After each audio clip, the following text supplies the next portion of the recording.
Seperti yang pernah disampaikan oleh Albert Einstein, tidak semua hal penting dapat dihitung dan tidak semua yang dihitung merupakan sesuatu yang penting. Terkadang kita terlalu fokus terhadap angka, hasil, dan pencapaian, sehingga kita melupakan sesuatu yang bermakna. Pada kesempatan kali ini, saya tidak hanya menggali tentang angka dan pencapaian, tetapi saya juga akan membahas tentang informasi yang bermakna yang akan kita bahas bersama. Assalamualaikum warahmatullahi wabarakatuh. Perkenalkan, saya Alik Bayhaqi dari kelas 5B Akuntansi dengan NIM akhir 117. Pada kesempatan kali ini, saya akan membahas tentang penyusunan anggaran untuk memenuhi tugas akhir mata kuliah Sistem Pengendalian Manajemen dengan dosen pengampu Bu Reskino SE MSI AKCA. Peran anggaran dalam organisasi bisnis, perusahaan, dan lembaga sangatlah penting. Anggaran berfungsi sebagai rencana atas pengeluaran dana yang akan dilakukan oleh perusahaan pada masa yang akan datang.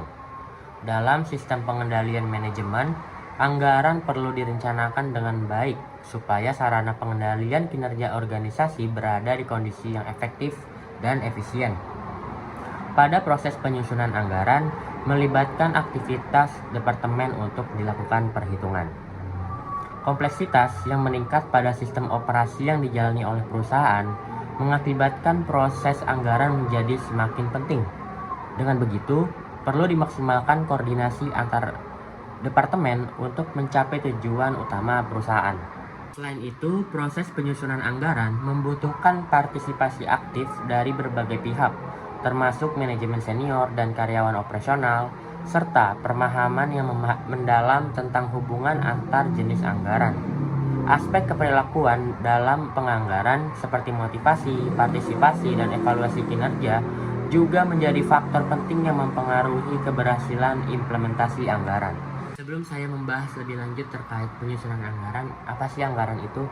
Anggaran merupakan elemen sistem pengendalian manajemen yang berfungsi sebagai alat perencanaan dan pengendalian agar manajer dapat melaksanakan kegiatan organisasi secara lebih efektif dan efisien. Anggaran adalah alat yang sangat penting untuk perencanaan dan pengendalian jangka pendek yang efisien dalam suatu organisasi. Anggaran operasi biasanya mencakup periode 1 tahun dan mencerminkan pendapatan serta biaya yang diperkirakan dalam tahun tersebut. Anggaran memiliki beberapa karakteristik. Yang pertama, anggaran memperkirakan potensi keuntungan dari suatu unit bisnis yang bersangkutan. Lalu yang kedua, disusun dalam bentuk moneter. Lalu selanjutnya berlaku untuk 1 tahun periode tersebut. Lalu ada yang keempat, anggaran merupakan komitmen dari manajemen, di mana manajer bertanggung jawab untuk mencapai tujuan yang telah ditetapkan. Lalu usulan anggaran akan ditinjau dan disetujui oleh pihak yang memiliki kewenangan lebih tinggi dari pembuat anggaran. Lalu selanjutnya setelah itu anggaran disetujui, anggaran hanya dapat diubah dalam kondisi tertentu. Selanjutnya kinerja keuangan aktual atau realisasi akan dibandingkan secara berkala dengan anggaran, dan perbedaan yang terjadi akan dianalisis dan dijelaskan. Selanjutnya ada kegunaan anggaran yang dimana dalam penyusunan anggaran operasi mempunyai 4 tujuan utama. Yang pertama untuk menyesuaikan rencana strategis. Lalu yang kedua untuk membantu mengkoordinasikan aktivitas dari beberapa bagian organisasi. Lalu yang ketiga untuk menugaskan tanggung jawab kepada manajer untuk mengotorisasi jumlah yang berwenang untuk mereka gunakan. Yang keempat, untuk memperoleh komitmen yang merupakan dasar untuk mengevaluasi kinerja aktual manajer. Lalu materi selanjutnya ialah jenis-jenis anggaran. Anggaran sendiri dibagi menjadi 2. Yang pertama ada anggaran operasi, lalu ada anggaran lain-lain. Anggaran operasi terdiri dari anggaran pendapatan dan anggaran biaya. Anggaran pendapatan merupakan elemen anggaran yang paling penting. Namun, anggaran pendapatan juga merupakan elemen yang dipengaruhi oleh ketidakpastian yang paling besar. Tingkat ketidakpastian berbeda antar perusahaan, dan dalam perusahaan yang sama, tingkat ketidakpastian adalah berbeda pada waktu yang berbeda. Pertimbangan manajemen dalam menyusun anggaran pendapatan sangatlah penting. karena anggaran tersebut mengandung unsur ramalan-ramalan atas beberapa kondisi tertentu yang tidak mungkin merupakan tanggung jawab manajer penjualan. Anggaran pendapatan memiliki karakteristik seperti anggaran dirancang untuk mengukur efektivitas pemasaran. Lalu manajer pemasaran tidak dapat memikul tanggung jawab penuh atas tercapainya sasaran penjualan, seperti halnya pada anggaran biaya. Lalu yang selanjutnya, anggaran biaya. Anggaran biaya juga dibagi dalam dua jenis, yang dimana anggaran yang menyangkut biaya yang dapat diperhitungkan secara teknis atau engineer expense di pusat tanggung jawab, di mana outputnya dapat diukur. Yang kedua, anggaran yang berhubungan dengan biaya pertimbangan atau discretionary expense di pusat tanggung jawab, di mana outputnya tidak dapat diukur. Lalu jenis anggaran yang kedua yaitu anggaran lain, seperti anggaran modal. Anggaran modal menyatakan proyek-proyek modal yang telah disetujui, ditambah jumlah sekaligus untuk proyek kecil yang tidak memerlukan persetujuan yang lebih tinggi. Lalu ada anggaran rugi laba. Jika seorang manajer dapat mengendalikan pendapatan dan biaya, maka anggaran pendapatan dan biaya dapat digabungkan menjadi anggaran rugi laba. Lalu ada anggaran laporan arus kas.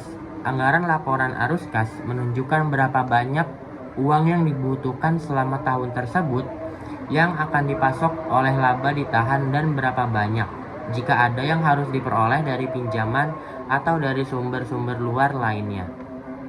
Lalu manajemen berdasarkan tujuan keuangan di mana manajer bertanggung jawab untuk mencapainya selama tahun anggaran ditetapkan dalam anggaran yang telah dijelaskan. Selanjutnya ialah proses anggaran. Proses anggaran bisa bersifat top down atau bottom up.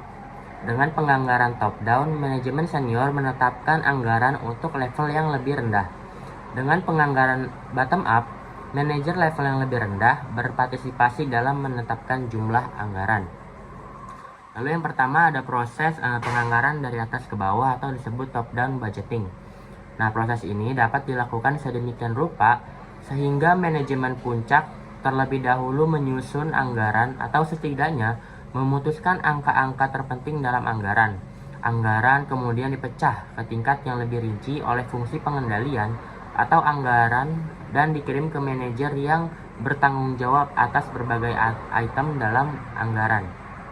Yang kedua ialah proses anggaran dari bawah ke atas atau disebut bottom up budgeting. Dalam anggaran bottom up, partisipasi dan keterlibatan manajer atau bahkan sampai karyawan bisa jauh lebih tinggi. Semua manajer membuat penilaian mereka sendiri tentang seberapa baik kinerja mereka berdasarkan pedoman penganggaran yang telah mereka terima.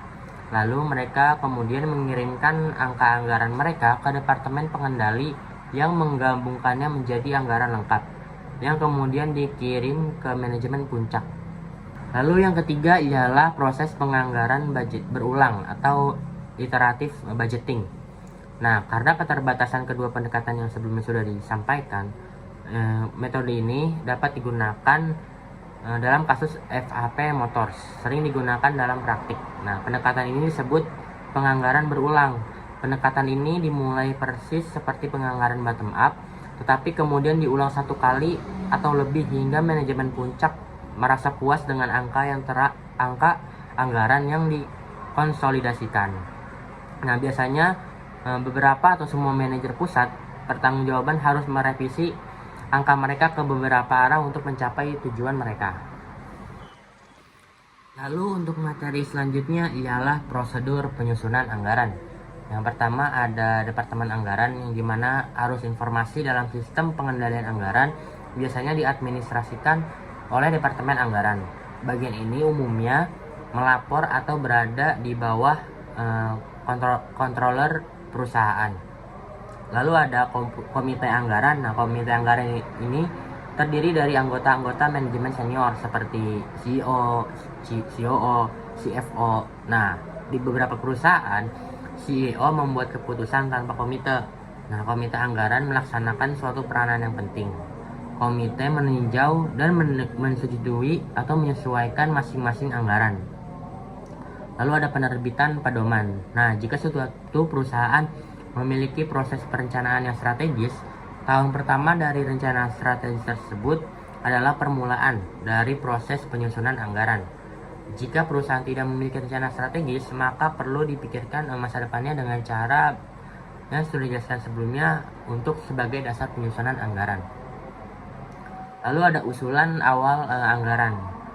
Menggunakan pedoman yang telah dibuat oleh komite-komite dan para manajemen senior, manajer pusat bertanggung jawab dibantu dengan stafnya mengembangkan permintaan anggaran. Karena sebagian besar pusat tanggung jawab akan memulai tahun anggaran dengan fasilitas, karyawan, dan sumber daya lain yang sama seperti yang mereka saat ini ada gitu. Sumber daya yang mereka miliki saat ini.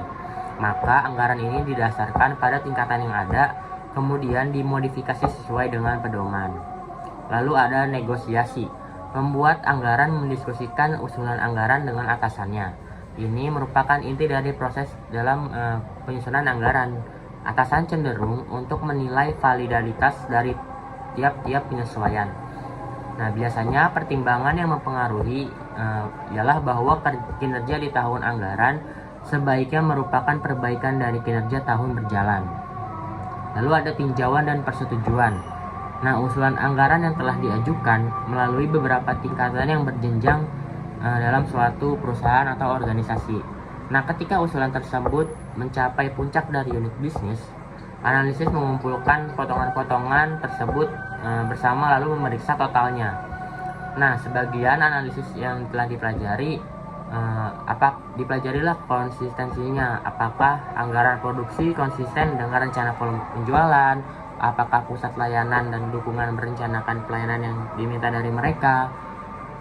Nah, lalu persetujuan terakhir direkomendasikan oleh komite anggaran kepada CEO. CEO juga menyerahkan anggaran yang telah disetujui kepada Dewan Direksi untuk disahkan.